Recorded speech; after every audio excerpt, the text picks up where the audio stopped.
Aux États-Unis, Tesla dans le collimateur de la résistance anti-Musk et anti-Trump. Des voitures de la marque ont été incendiées à Toulouse, à Berlin, en Allemagne. Les propriétaires sont parfois pris pour cible à travers le monde. L'entreprise de véhicules électriques lance l'alerte alors que l'action s'effondre en bourse. Laura Pouget, vous nous avez rejoint. L'histoire du club, c'est justement celle des inquiétudes de Tesla.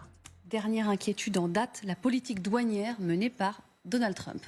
Et oui, Tesla l'a même écrit dans une lettre révélée par le Financial Times, datée du 11 mars et adressée aux représentants américains du commerce.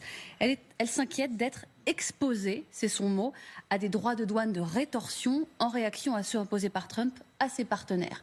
La lettre n'est pas signée, personne dans les instances de l'entreprise n'a osé apposer son nom en bas de page, mais selon une source du journal, elle est quand même une façon polie de dire que le régime tarifaire nuit à Tesla. Et qu'il y avait déjà d'autres inquiétudes à gérer en ce moment. Disons que l'entreprise perd du terrain ces derniers temps. L'an dernier, les ventes de Tesla dans le monde ont reculé de 1%. Ça paraît faible, mais c'est la première baisse en 10 ans, alors que dans le même temps, les ventes de véhicules électriques, toutes marques confondues, bondissaient de 25%.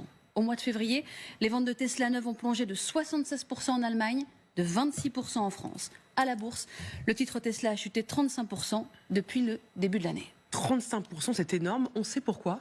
Ce n'est pas la seule raison, mais les analystes estiment que l'image d'Elon Musk, devenu le bras droit de Trump, rejaillit sur la marque. La preuve, les manifestations qui se sont multipliées aux États-Unis devant les concessionnaires. Regardez, vous voyez ici des images prises à Boston le 1er mars dernier. À chaque fois, c'est la personne de Musk qui est visée dans les slogans, dans les pancartes, dans les affiches.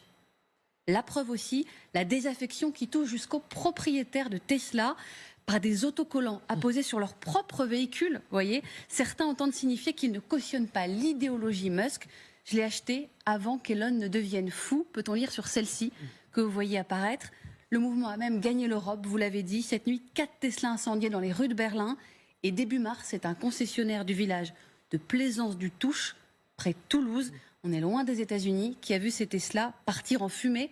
Les faits ont été revendiqués par un collectif antifasciste qui dit avoir agi contre Elon Musk.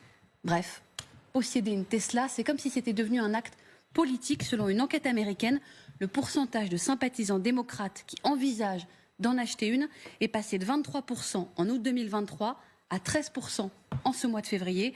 En février, quand le pourcentage d'acheteurs potentiels républicains suivait le mouvement inverse exactement. Ça va quand même très très loin tout ça. Donald Trump, alors par exemple, on l'a vu